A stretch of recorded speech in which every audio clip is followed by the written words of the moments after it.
All right, good morning, everybody. I hope you enjoyed my intro music. Thought it was very fitting for a mobile session. Thank you, Eric. Thank you, Capacity. This boot camp has been absolutely amazing for me, and I've been so inspired by all of you, honestly. The passion you bring to your work, how smart you are, and your openness to new ideas is really inspiring, interacting with you all between sessions and at the happy hour last night as well. I'm here to talk to you about the art of context, understanding customer experience through mobile. But first, I want to give you a little bit more background on myself and my own engagement with the performing arts. Brace yourselves. So here is 10-year-old Luke in 4th grade. I peaked early. I was the star of Peter Pan in the Geauga County Community Arts Center's production of Peter Pan. The run was only 2 shows. They didn't sell out. The audience was a large percentage of my family, my parents, aunts, uncles, the neighbor. And I mean, talk about war paint here, right? Yeah. And despite the massive amounts of lipstick and makeup here, you may be very surprised to hear that the production value of this show wasn't exactly through the roof. There were no wires where I was zipping across the stage or anything like that. But according to the critics, my parents, naturally, my sort of flight stance was very convincing, and people were very easily able to suspend their disbelief. So the other thing you need to know about me is that I love poetry. And for the past 229 days, I've written one haiku for each of those past days. And it's a way for me to sort of micro-journal. It's also a way for me to stay engaged with the English major part of myself, where I was very passionate about poetry. So throughout the presentation today, you're going to see little haikus interspersed when there are moments that I really want to highlight in particular. For example, 4th grade Peter Pan proudly sang, "I won't grow up, but I'm glad I did." But my engagement in the performing arts didn't stop there. The singing continued. Here I am in college singing in a men's a cappella group which had the least punny name you could possibly imagine, just simply Chicago Men's A Cappella. Unfortunately, very big missed opportunity here. But here's a really fun fact. So Colleen Dillenschneider and I actually went to college together. How amazing was her presentation yesterday, by the way? My God. Amazing, amazing, and well worth the wait, absolutely. So Colleen, I was actually impressed she remembered me yesterday. I felt like I was, talking to some celebrity, But anyway, so Colleen was actually hosting an arts gala, naturally, of course, at the Smart Museum of Art at the University of Chicago, and she actually invited our a cappella group to sing at that particular event. So little fun fact there. Not as much makeup, but continued belting songs, perfecting jazz hands.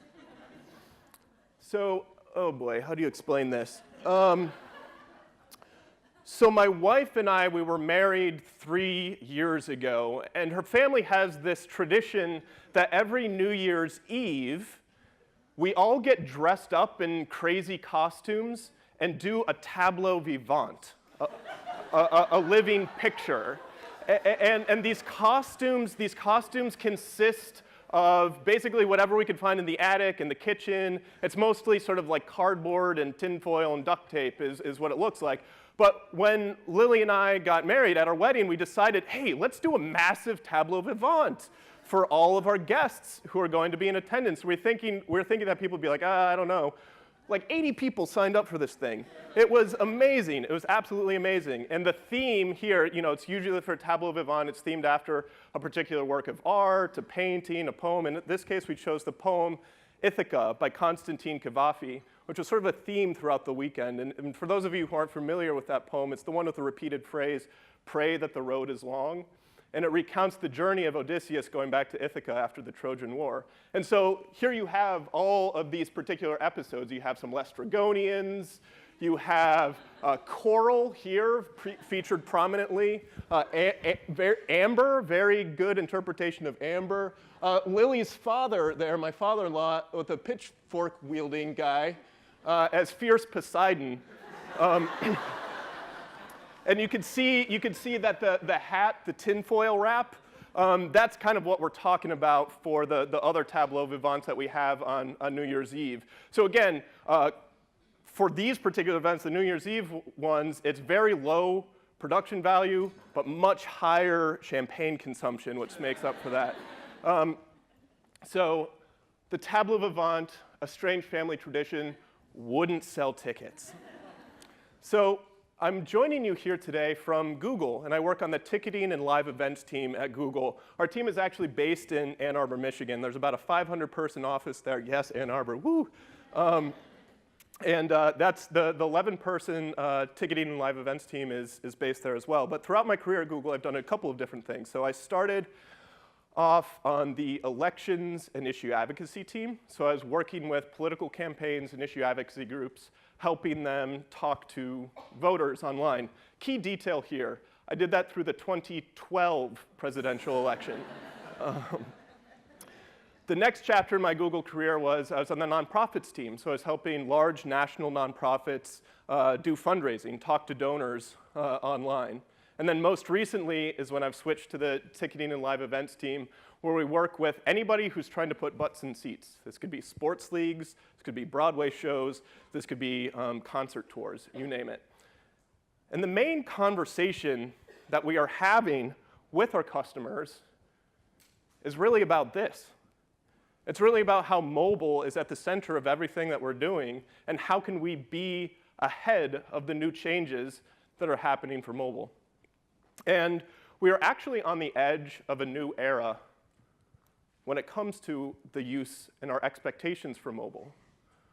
No longer are the devices in our pockets just a source for information for us.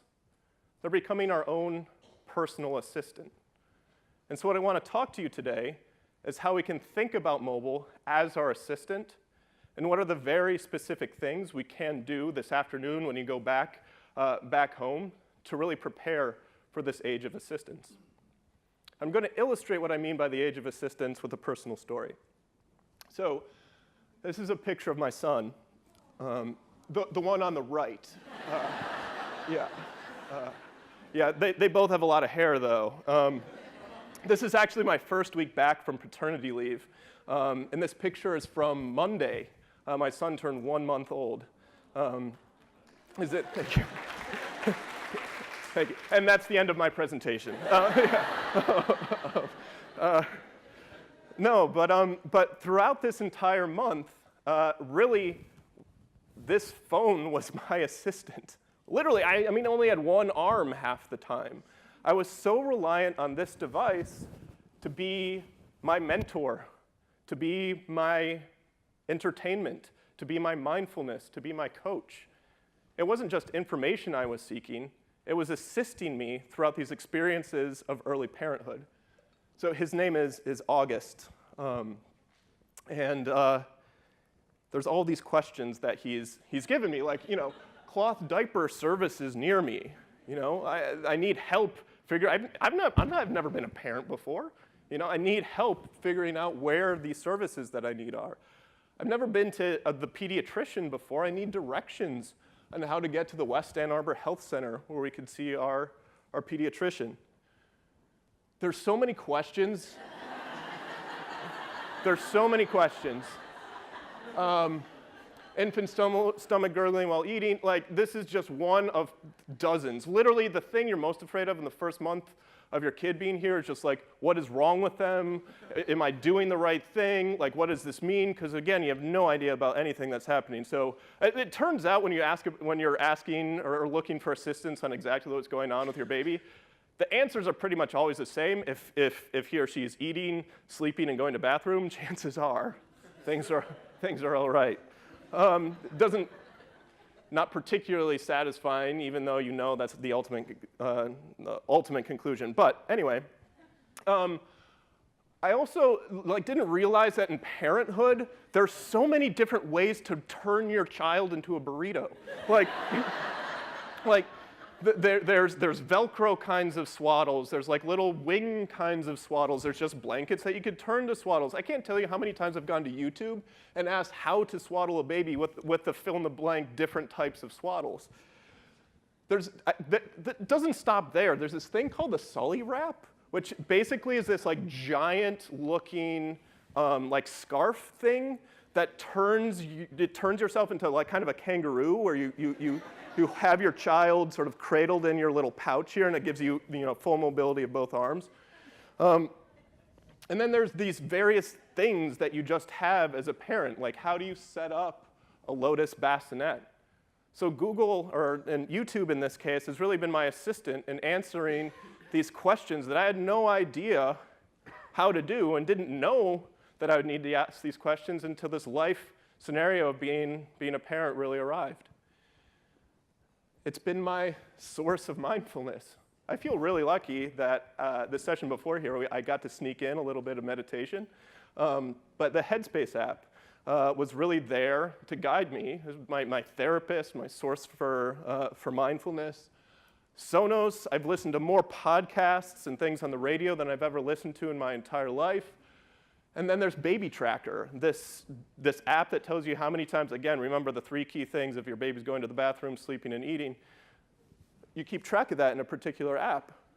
So my phone here was not just telling me how to do things. It was not just answering these questions in these moments of need of assistance, but it was also helping me try to be a more rounded person. A person who could still find these moments for quiet reflection, a person who could still have a little fun sneaking in there, and then also staying organized and not going completely crazy. And a lot of this, I should also say, you're able to do through voice, right? You're able to control all of this through voice, which is also incredible too, considering you have a baby in your arms, unless of course you have the sort of kangaroo action in the Sully wrap. Then there are all of the pictures. And I think this example here is really gets down to what I mean by assistance. My parents live in Cleveland, so they're not around August every day, every week. And these pictures are like this energy for them, right? Whenever you send them a picture, it's like the best thing of their day. But thanks, parents. I'm glad I found something that could finally please you.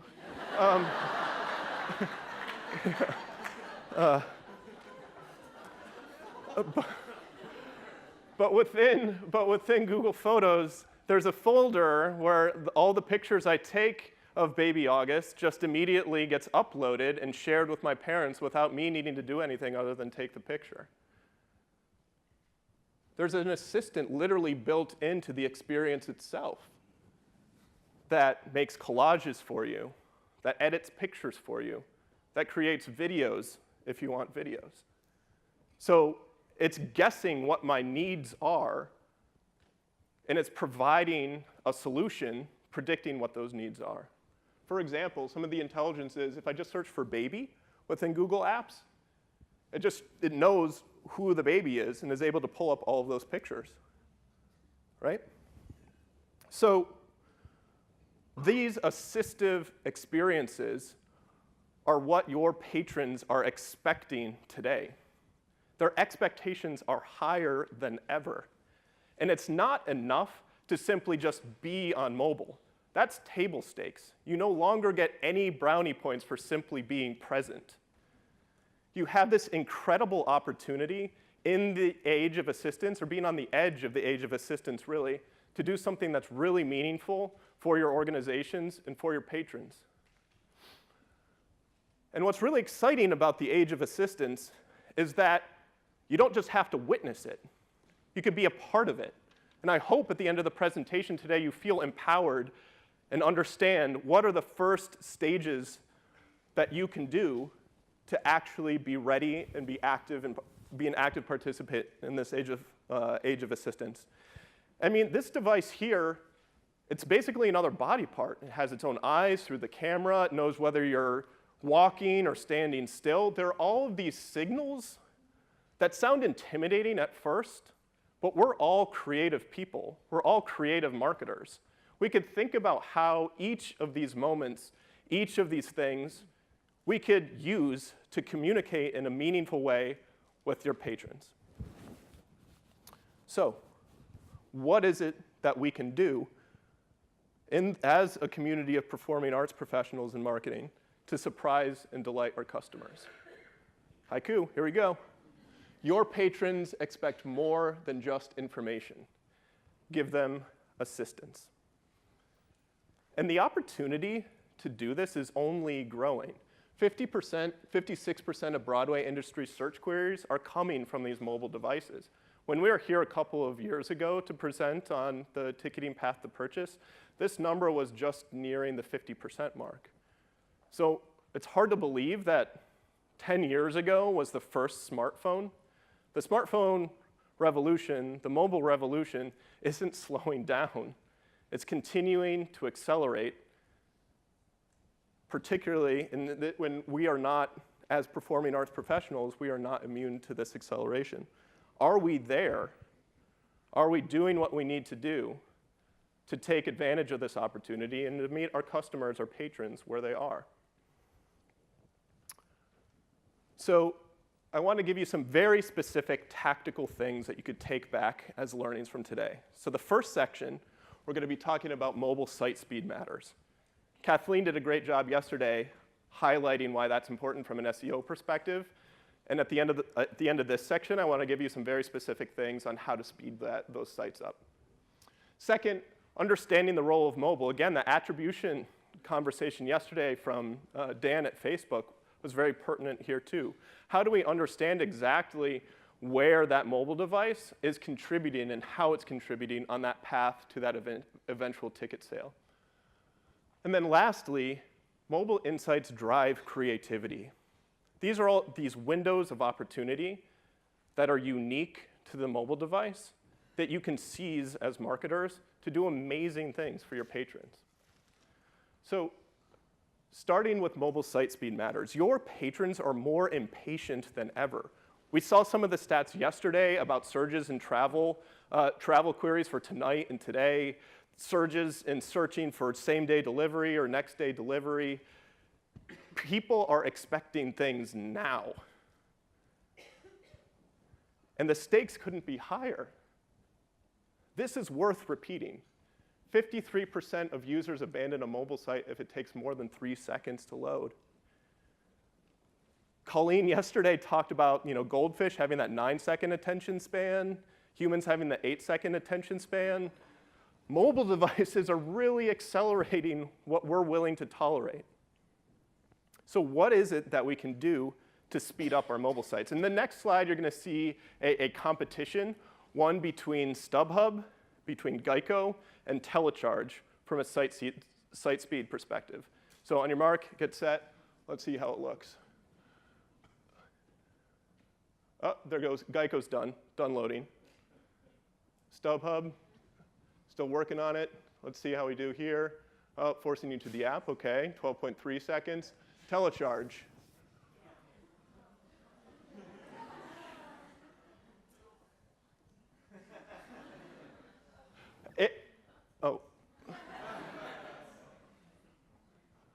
Nearly 30 seconds, right? And what's incredible there is like nothing really changed on the screen. So what that means is there's stuff loading down below that's not even relevant to that initial experience there, that first touch. And Geico, they only have 15 minutes to save you 15% or more. So they really got to be fast. And if you don't think that a lot of digital-first companies like StubHub aren't thinking about this, they are. And I'm not trying to scare you, but it's the reality of what people are doing. So to boot with that, this is taken from one of the Capacity Interactive's amazing surveys here. 39% of arts organizations report they lack mobile-friendly ticketing checkout. Michael yesterday talked about friction. So if we're compounding friction from that mobile site speed, and then once they get to the site and that mobile checkout experience, that's a lot of friction. I know it's easier said than done, but it's something we need to be really, really aware of. So what's a specific thing you could do to actually diagnose your own mobile site speed? So if you go to testbysite.thinkwithgoogle.com, it's a free report where all you have to do is just enter your URL, and it'll create this report that tells you exactly how fast your page is, how it compares to others in the industry, and some very tactical ways to increase that site speed. I'm going to walk through an example here of that output. So for Broadway.com, 5-second load time on 3G, pretty good. And then it gives you a sense of how many visitors are lost. So 19% of visitors lost due to load time. So it gives you a sense of the market opportunity here. Then, again, it gives you the industry comparison. So for the arts and entertainment space, Broadway.com is looking pretty good. But again, we're still shooting for that 3-second mark. You know, there's still work to be done here. And then a lot of this stuff, like as marketers, don't worry. I don't know what a lot of these things mean, which is why you need to have your IT plus marketing meetings, right? So this is literally a template that you can hand over to your developers, your IT department, and say like, hey, these are the very specific things that we could do to speed up our mobile sites. And time means money. There's business impact at stake here. For every 1-second delay in mobile load time, it will impact conversions by up to 20%. The more we speed up our load time, the more tickets we are hopefully going to be able to sell. That experience is going to be more intuitive. And this is a core foundation in the age of assistance. We really need to be fast if we're ever going to adapt to this new age. Impatient patrons demand fast mobile site speed. Every second counts.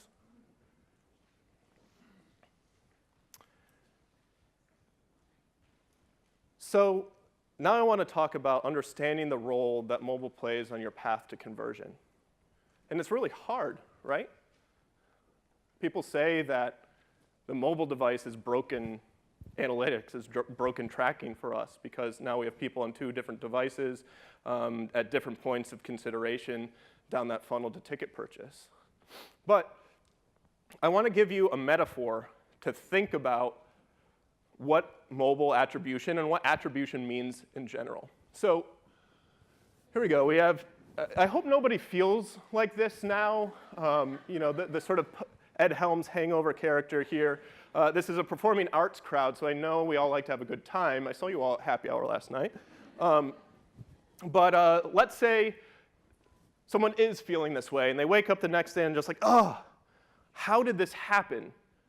How did I get this hungover? And they thought back to the night before, and they said, you know, maybe it was that ginger mission that Spectrix gave me. Maybe it was that first drink, that first cocktail of the night that I had. They said, oh, but maybe, you know, I went for something a little more casual next time. The second drink I had was a beer. Was it the beer that led to my hangover? Or, you know, this is a performing arts crowd, and what sort of performing arts event would it be without red wine? You know, you had to go for your third drink being some red wine, right? But then, you know, you are having a great time at the happy hour yesterday. You got to meet some really cool people from the ballet, and they wanted to go out dancing. You're just like, oh my gosh, the people from the ballet want to go dancing with me?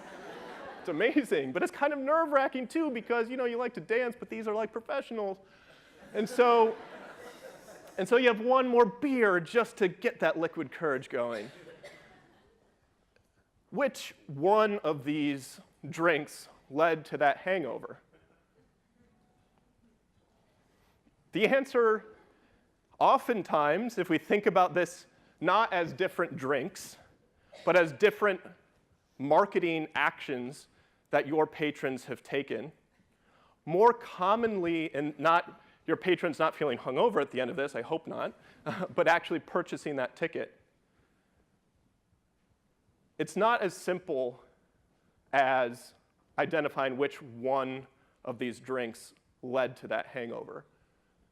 It's not just 0% credit for these first 3 drinks, and then you said, oh, you know what? It's 100% credit for that last beer. It's that one beer that led to that hangover. No, it's not that simple. There's fractional value along the way that each one of these drinks contributed to that conversion, to that hangover. And that's where data-driven attribution comes into play. And it sounds way more complex than it is. It's basically just, it's able to tell you what the fractional value is along your journey to conversion. So let's say the ginger mission plus the beer plus the wine plus the other beer, that leads to a 10% conversion rate. What data-driven attribution does is it compares this to another path where you eliminate that second beer and see how that, or that first beer, and see how that impacts the conversion rate. And so what you see here is if you didn't have that first beer, that second drink, you're still going to feel pretty hungover, right? That's suggesting that that moment actually wasn't contributing that much to the conversion. But on the flip side, you take out that ginger mission, your conversion rate goes down quite a bit. This is way more valuable in leading to that hangover, to that conversion. So data-driven attribution, and what we talked about yesterday was what Dan from Facebook talked about yesterday is, you have all these different ways and cross-platform thinking about, what does Facebook plus Google plus whatever other publishers you may be using plus search, what are all of these values and how do you bring this all together? So data-driven attribution through Google is actually something that is, if you're all using a search account, it's literally a box that you can check to help you understand the fractional value along the path to conversion. So this is what it could look like in the performing arts space as it relates to mobile. So you have one mobile click on mobile, another click on mobile, then 2 clicks on desktop, and it's that last one that actually, where that conversion occurred, where that ticket sale occurred. So a data-driven attribution will tell you within search, again, this is just within search, it'll help you understand that there's 25% credit for that upper funnel mobile search click. And then let's say the next interaction was this mid-funnel search click that deserved 15% credit. Next, you have 20% credit for a mid-funnel desktop search, and then lastly, 40% credit for lower funnel desktop search click. We're no longer putting 100% credit right here because that's where the conversion happened. We're able to spread it out from a data-driven perspective across every interaction we had. And why this is so valuable for mobile is if we're just counting the last interaction that you've had on digital with your patrons as 100% of the credit, it's going to make mobile seem like nothing. And mobile is where all of the eyeballs are going, all of the attention is going, and all the higher expectations are going for your customers. And if you are eliminating that insight into your patrons, you won't be able to move forward and actually connect with them in a meaningful way with mobile really at the center. So, from folks who actually implement this data-driven approach, they've seen on average a 5% increase in total conversions with the data-driven model. Because if you think about it, you have way more data now to actually optimize from. You're not just looking at a small amount of conversions. You're looking at the role of every step along the way to conversion. And so you can be a lot smarter with your marketing dollars. And this is literally a box you can check. It's not going to change your bids. It's not going to make you spend more or less money. The first step is to just understand the role that it plays. And then from there, that's when you have the intelligence to change your bid strategy one way or the other. Only final drink that caused the bad hangover? Think beyond last click. So the third opportunity I want to talk about is how mobile insights drive creativity. The mobile device is often seen by marketers as, this really scary thing. We don't quite understand it. There's all this stuff that it does. But you are such creative people that I'm so excited that you can actually be thinking about this to do amazing things for your patrons. And I want to give you a sense of what are these windows of opportunity, these trends that we're seeing from a consumer perspective, to get you thinking about the certain categories that might be relevant to your organizations. So there are a number of I want to know moments. So for example, there's been an 80% increase in queries for best year over year. So people really want to know something. There are these moments when they want to know something. And what's really interesting about these queries for best is that it's no longer like, best coffee shop, best restaurant. It's getting super niche. It's like best toothpaste, best, dental floss. It's like really long tail, not exactly interesting things, but people are wanting to know what is the best fill in the blank. And that's what's driving a lot of this growth. So for your organizations, ask yourself the question, what are your I want to know moments? We also have I want to go moments. There's been a 2x increase in queries for near me. This mobile device is a signal of where people are. How close are they to your actual venue? How close are they to some other location that might be relevant to you? But the point that Kathleen brought up yesterday is also important. In the age of assistance, people are expecting that you already know that they're near you. They don't even have to type in or voice in near me. If you just say coffee shop, it's not going to take in when I'm here, at the time center. It's not going to tell me that, back in Ann Arbor, Lab Coffee is right there. It's going to know that around the corner here, there's, a Starbucks, there's a whatever, I don't have to type in near me. The phone already knows that. What are the I want to go moments for your organizations? Then there are I want to do moments. So 96% of smartphone users use their phone to get stuff done. Think of me going back to the beginning here with all those how-to YouTube videos that I was watching to figure out the various trials and tribulations of being a new parent. What are the I want to do moments that are relevant for your patrons, where you can connect with them in a meaningful way, rooted in this device? There are also I want to buy moments. 82% of smartphone users consult their phones while in a store.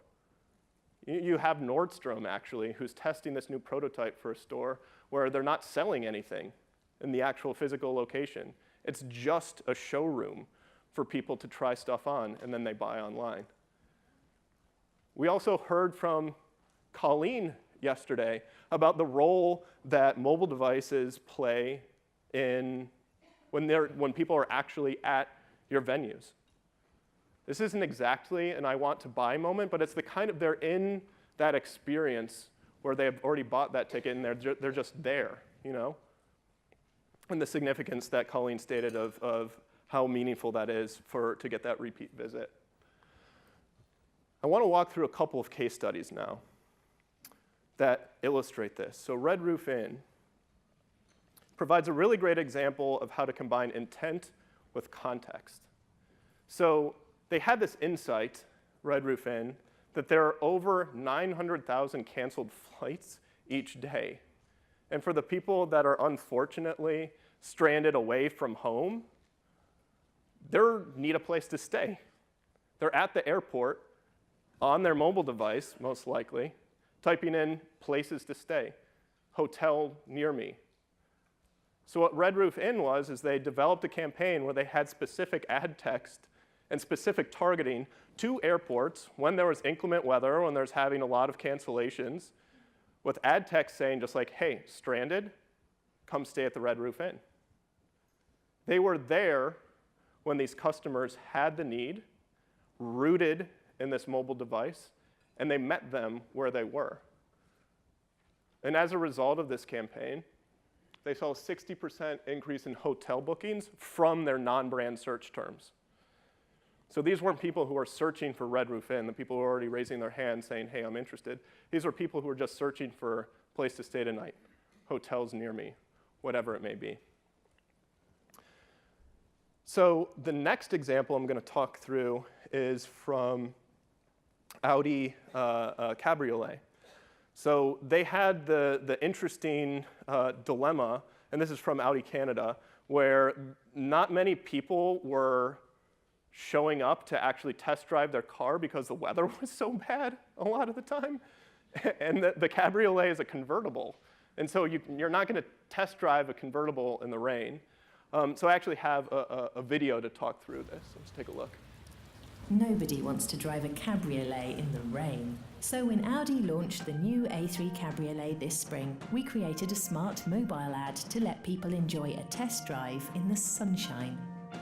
Using live weather data and geolocation, the ad recommended the perfect day to take a test drive at a dealership nearest to you.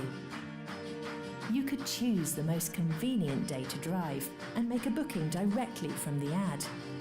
Even invite a friend along for the ride. Incorporating weather data in a smart way guaranteed a great result. Everyone who booked through the ad got the best. So amazing results here, right? And a super smart campaign where they combined all of these insights from the mobile device, weather, how close these people were to a dealership, probably some of their own CRM data too to identify the people who are going to be most likely to come test drive one of their cars. Again, these were insights that allowed them to do something really creative that were rooted in this mobile device. And the results were incredible. You saw that. There's 535 Sunny test drives, 51% test drive conversion rate. And if you actually look at the price of the Cabriolet, it's about $13 million in revenue. That's serious money based off of this particular ad campaign. And what I really like about this too is that you're able to book from the ad itself. You didn't have to go one step further to the site to fill out everything to book your test drive there. Again, think about Michael and his talk about friction yesterday. What are the opportunities where you can decrease that friction? If you can get what you need from that ad experience itself, amazing. Takes off one more step along the path. The last example I want to give here is from Waze. And so they had this test and control group. And so in the control group, they basically had a bunch of people who they were targeting as they normally would with just their download our app now type messaging. Then in the test group, they had creative that was contextually relevant to where these people were and what time of day it was. So someone at 8:20 a.m. in Manhattan was seeing an ad that said there's heavy traffic on I-95 North. Someone in San Francisco was seeing an ad at 5:45 p.m. that there's an accident on Harrison Street and there's a 36-minute delay. This is the real-time data, again, rooted in this device, that are allowing marketers to do really creative things to provide utility and need, meeting their customers where they are. And from this, they saw an 865% more of a conversion rate for this campaign versus the more general campaign. Find mobile moments to engage your dear patrons. Surprise, delight them. So let's summarize what we talked about today. So there was the mobile site speed and why that's so important, understanding the role of mobile, the hangover attribution metaphor, and then these examples of the mobile insights that we just talked about, these unique windows where you can meaningfully engage with your patrons. So to summarize, from a mobile site speed matters, just know where you stand. Go to testmysite.thinkwithgoogle.com. This is free. It's information that's readily available for you that will tell you where you stand and some very specific things that you could work in your weekly IT meeting as marketing and IT getting together, and some very specific things that you could do to speed up that mobile site. And aim for 3 seconds. Remember that 1 second delay can impact conversions by 20%. So put that stake in the ground and say like, hey, we're going to be faster than Geico. We're going to have a 3-second site load time. For understanding the role of mobile, think beyond last click Kathleen also, I loved it that she had this as a takeaway from her presentation yesterday.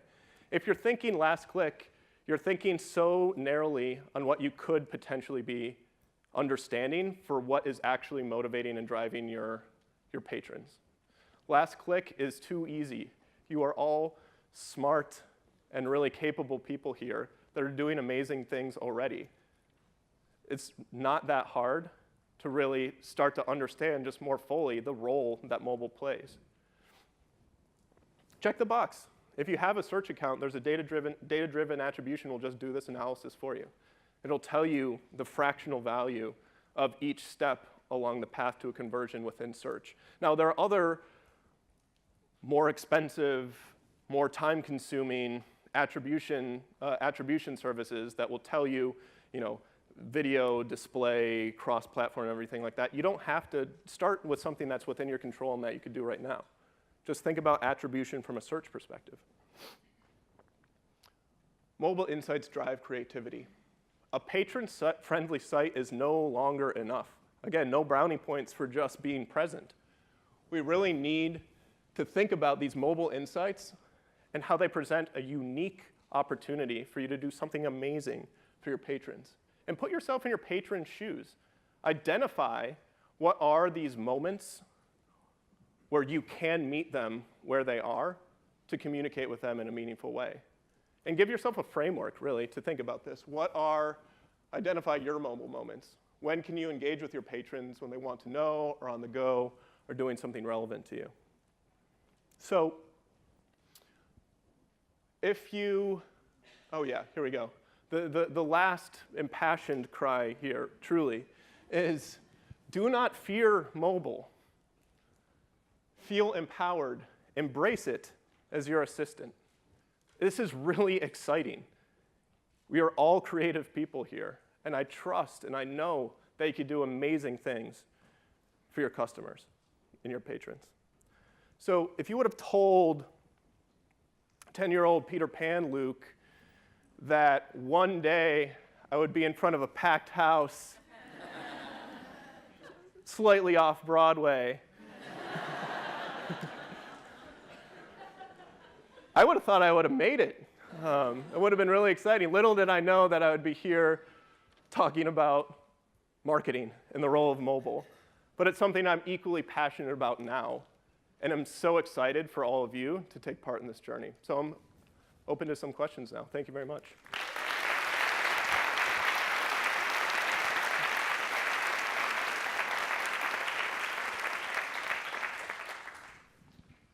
Hi, Luke. John from Poway Onstage.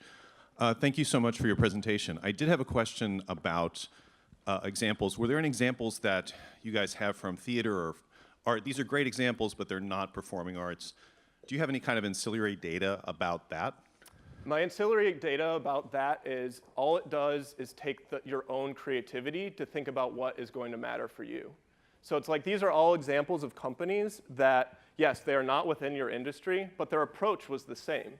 They thought, where are the needs of our customers, and what is their mobile insight that is the seed of that need? And then what is our offering that can meet that need? And so I don't have any specific examples in the performing arts space, but I think it would be an amazing brainstorm session for your teams, going back to your theaters, going back to your organizations, and thinking about, all right, what are those insights, and how can we meet those insights? So again, it's not, I don't have any specific case studies, but the approach is definitely something that I believe all of us should feel excited about. Yeah.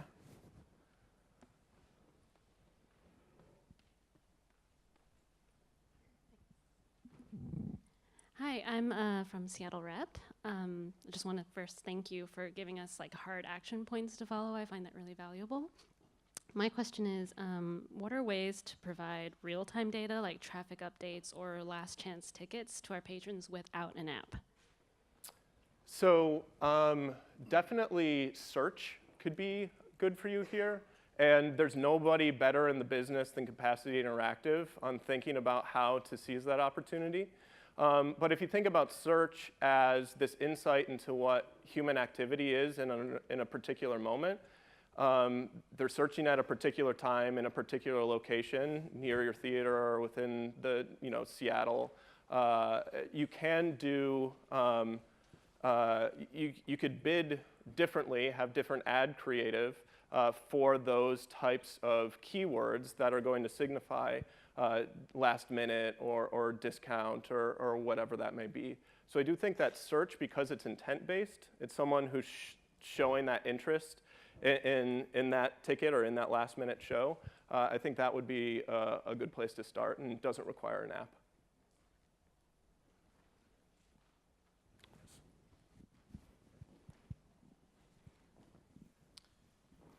I think everyone right now is busy testing their website speed. Yeah. We all have, or most of us have, a partner in this, and that's our ticketing software companies. I'm wondering if you can give us some takeaways for things that we should be requesting or maybe demanding in the future from them as well. Yeah, that's some applause here. It sounds Just one.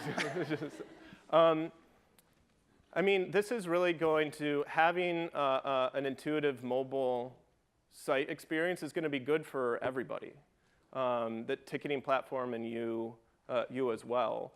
And if we really want to be prepared for this age of assistance, to be prepared for the reality of what patrons are doing, it's something that we should actually feel aligned on. And maybe it's like maybe taking some of the friction conversation yesterday from Michael and some of this as well together to sort of illustrate like why it's so important.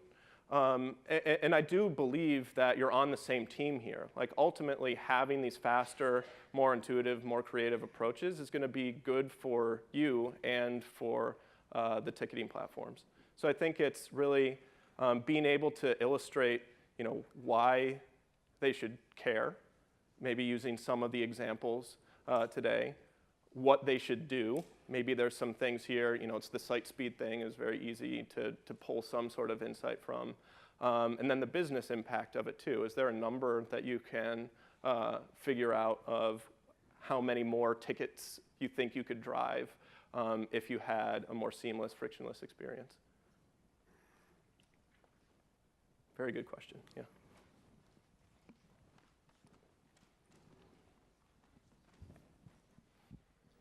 You run your test on 3G connection, and I know your information says that's true worldwide. Is that a realistic standard to test against in the United States? 3G?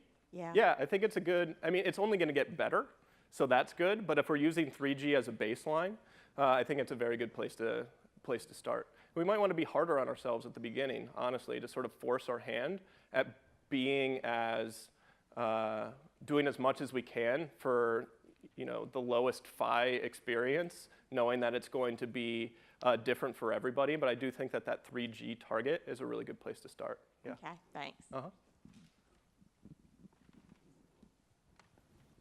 Hi. Our performing arts space is on a campus, a large campus, and so we rely pretty heavily on Google Maps to get people there, and we actually have different theaters to drive people to. And I know that now when I'm searching for a place, I just go into Google Maps and I search it in. I put the actual name of the place instead of the address. And I was just wondering if there's any more sort of map integration that's coming up, or there's so much information now that comes up when you do a search on a map, and if there's anything to drive people to buy tickets right there too, or any other thoughts on that? Yeah. So to be honest with you, my familiarity with maps and the capabilities on maps isn't as strong as it is on more of the paid advertising side. But I will say it is definitely a best practice to just make sure, first and foremost, that all of the information about your particular location is there and up to date. I think it was Kathleen's presentation yesterday that talked about, from an SEO perspective, how that's important as well. But from an ads perspective, or like ways you can sort of proactively use that moment within maps, Google's constantly thinking about what is actually going to lead to a good user experience there, and if, who knows, there might be something on the roadmap to meet that particular need. Yeah.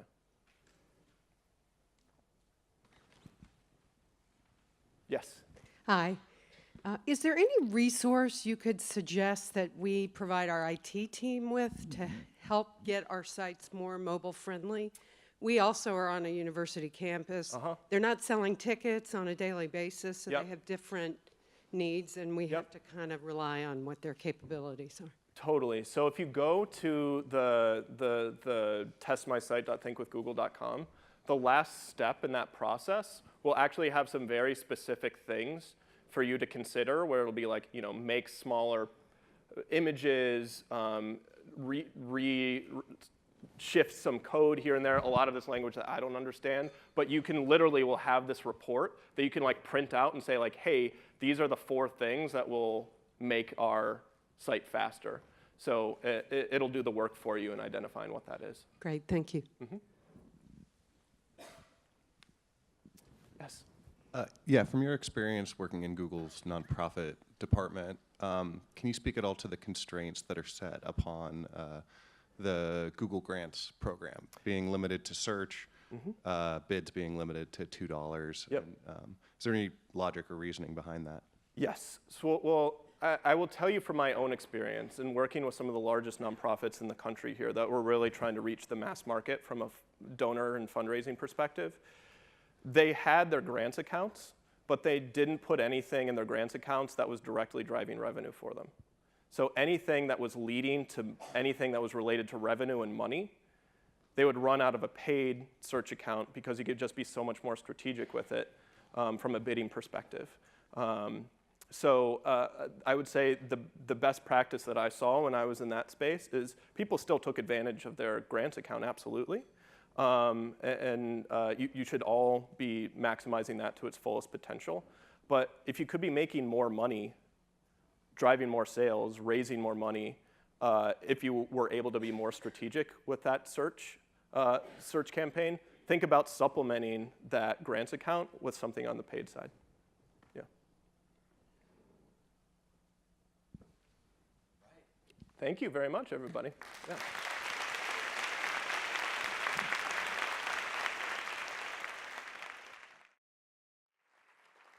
All right, so